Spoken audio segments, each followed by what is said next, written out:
Welcome to another Transformers Energon review. This time we're looking at the Deluxe class Downshift figure, which I'm not sure if he was actually called Downshift on the show. I know maybe at one point, but in the Japanese series Superlink, he was actually just called Wheeljack, and you can see the obvious links to him being Wheeljack, especially just in regular car mode. Very nice looking car. Actually, before I go on any further, I'm going to say right now that I'm not covering the actual Powerlink gimmick of him being able to turn into a torso and a lower body, just because I really hate it. I'll post up pictures right here of what it looks like in both forms if you want. Check them out. I just think, especially in the deluxes, it just really never looked all that great. It just didn't work for me. I'm sorry, but so this won't be a complete review, but you get to see them here, just what they look like. There you go. So back to the car mode. It looks very futuristic. We'll pop up the Energon weapons here. That one's tight. One thing I really think is cool, it just looks like a very, very fast car, even when it's installed. I like how elongated the front end is. And the doors can actually open, DeLorean style. No real interior inside, sadly, but it's not bad. You could very easily display him like this and just look really cool, just like that. And you can see his Powerlink spark crystal there. Close up the doors. Transform him into robot mode. Gonna actually reopen the doors a little bit. Bring down these pieces. Let me zoom out a little bit. I'm actually going to take off the spoiler here. Detach these pieces.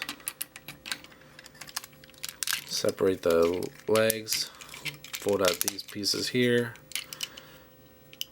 and his feet will fold out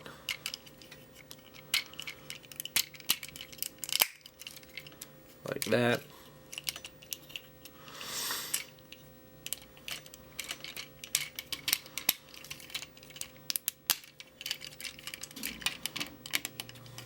And separate the shoulders down.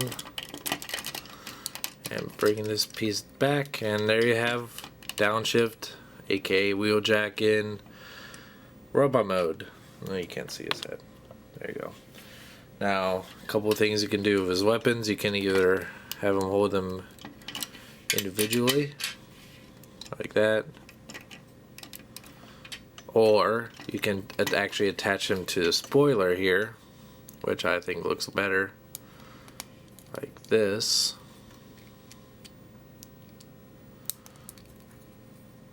And there's a peg in the center that he can hold on to, which just is corny as hell, but I think that looks cool. Articulation, he's pretty lacking. He does have a swivel and a ball jointed shoulder, so he actually does have good range in shoulder.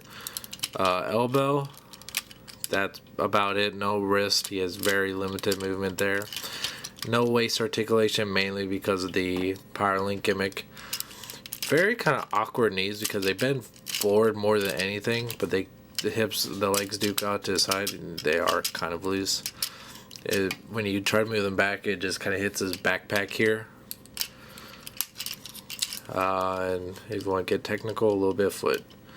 So actually, let's compare him to the newer iterations of Wheeljack. Alright, here he is with Generations Wheeljack, which is a repaint / retool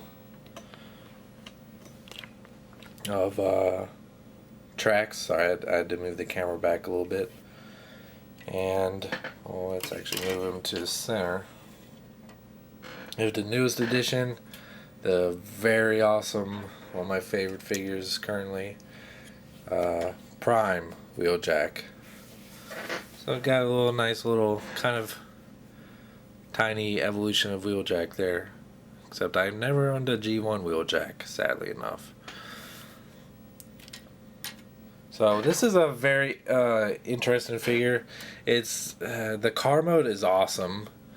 Robot mode is just okay. It's nothing real special.